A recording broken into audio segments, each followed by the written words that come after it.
So, welcome to Jumbo IS and welcome to our lecture series called Daily MCQ Practice. In this lecture series, we cover a particular day's current affairs through a set of 4 to 5 MCQs. The purpose of this lecture series is twofold. One, we want you to revise your current affairs if you have already covered them. And two, we want you to revise those current affairs through MCQ practice.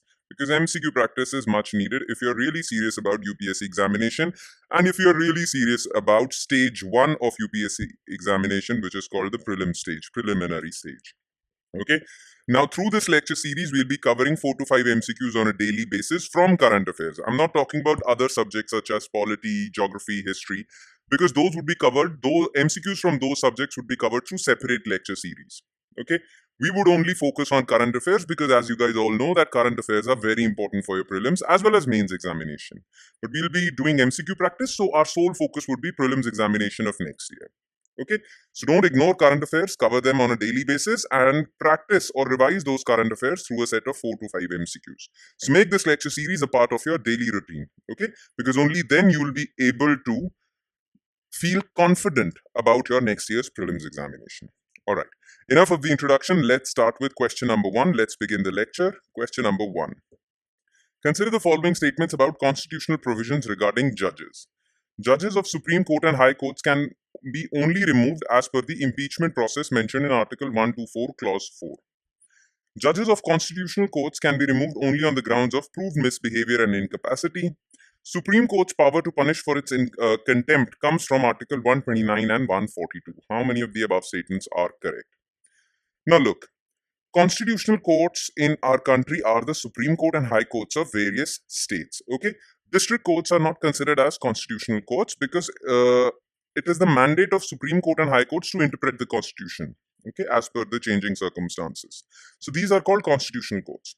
Now, to ensure the independence of judges in these constitutional courts, the process of their removal has been made very stringent, and that process is mentioned in Article 124, Clause 4.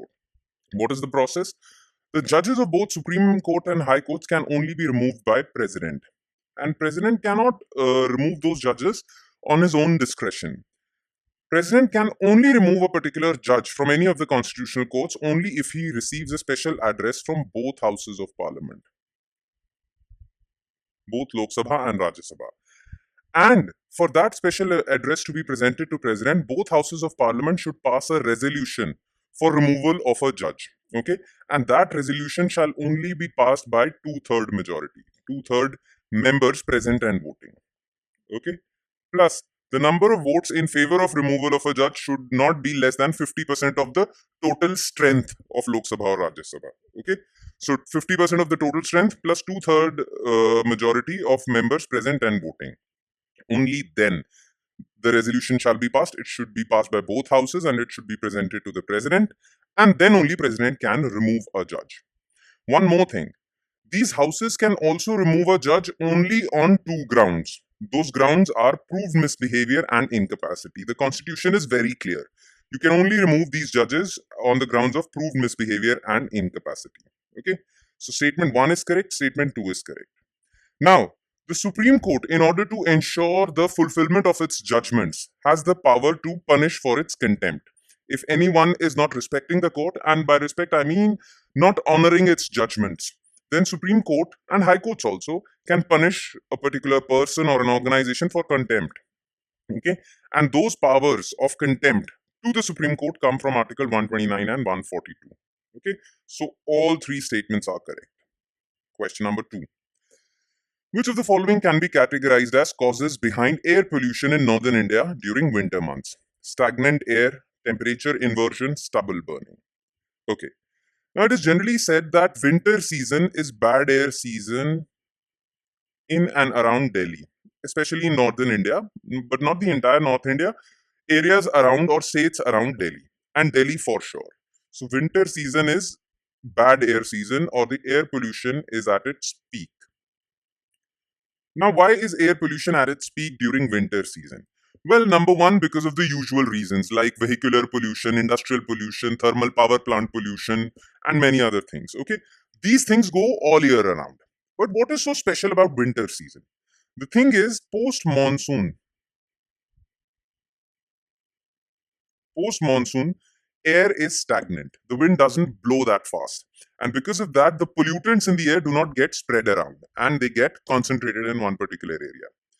Then, after monsoon, there is a phenomena in and around Delhi that is called temperature inversion. The lower layers of air are cold, whereas the upper layers are hot. Now, when that happens, generally the thing is that lower layers are hot and upper layers are cold. Okay, but during temperature inversion, the opposite happens. Now, whenever the ground air is hot, it rises above and it spreads around the pollutants. But if the ground layer is cold, it won't rise up and the pollutants would get trapped in this area. And hence, air pollution rises. So, this is also the reason.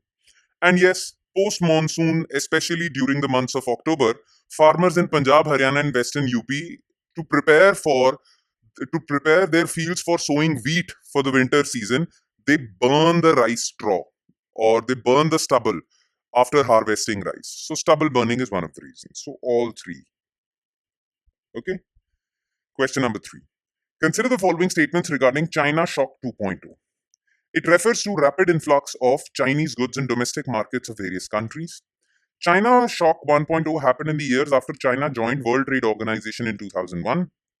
Countervailing duty and anti-dumping duty are not permissible under WTO. Okay. So what is China Shock basically? This is the definition of China Shock. Whenever Chinese goods are so cheap that they flood the markets of other countries and the domestic manufacturers of those products in those countries are not able to compete with Chinese goods. So Chinese goods flood their markets. This is known as China Shock. Now, China Shock, the first phase of China Shock happened just few years after China joined WTO, World Trade Organization. So this is correct. Now, in 2024, the world is facing another phase of China Shock where China is exporting very cheap goods all over the world. So this is China Shock 2.0. Okay. Now, countries have two ways through which they can fight this problem of China Shock. One is they can levy countervailing duty on Chinese goods and the other is anti-dumping duty. Both these duties are permissible under WTO. It's not that they are not permissible, they are permissible, but under certain conditions. WTO has placed certain conditions on levying these duties, but still they are permissible under WTO. So this is false, only 1 and 2. Okay, and last but certainly not the least, which of the following statements are correct? Spurious drugs are those medicines that pretend to be popular brands of medicines, thus mislead people. NSQ drugs are those that may contain a faulty description or may not dissolve in a proper way or may have a lesser quantity of active ingredient. Select the correct option from below. Now listen, in our country, the drug regulator is an organization called Central Drug Standard Control Organization. This organization, which functions under Ministry of Health, they ensure that all the medicines being sold in India are of good quality and people are not facing any side effects because of these medicines. Now, every month they publish a list of drugs that are faulty. Okay. And in that list, there are various types of drugs that are faulty. Some are spurious drugs. So, spurious drugs are those drugs which are fake. Okay. These are drugs manufactured by local manufacturers, but they package those drugs in packings of big brand names. So these are fake drugs being packaged as big brand medicines. Okay, these are spurious drugs. Then NSQ drugs. NSQ full form stands for not of standard quality. So if in those monthly tests of CDSO it is found that certain medicines have some ingredient missing, are not dissolving properly, have a faulty description, then they would be categorized as NSQ drugs, not of standard quality. Okay, so this is second, and both are correct. All right. And with that, we conclude today's session. Thank you so much for watching, guys. And I hope it has added value to your preparation. Though it would add more value if you revise these current affairs. And you can revise these current affairs by downloading our PDF file, which contains the detailed solutions of all the questions MCQs discussed in this particular lecture. Now, you can download this PDF file from our Telegram channel. Okay. And where can you find our Telegram channel? Well, the link to our Telegram channel is provided in the comment section below this video.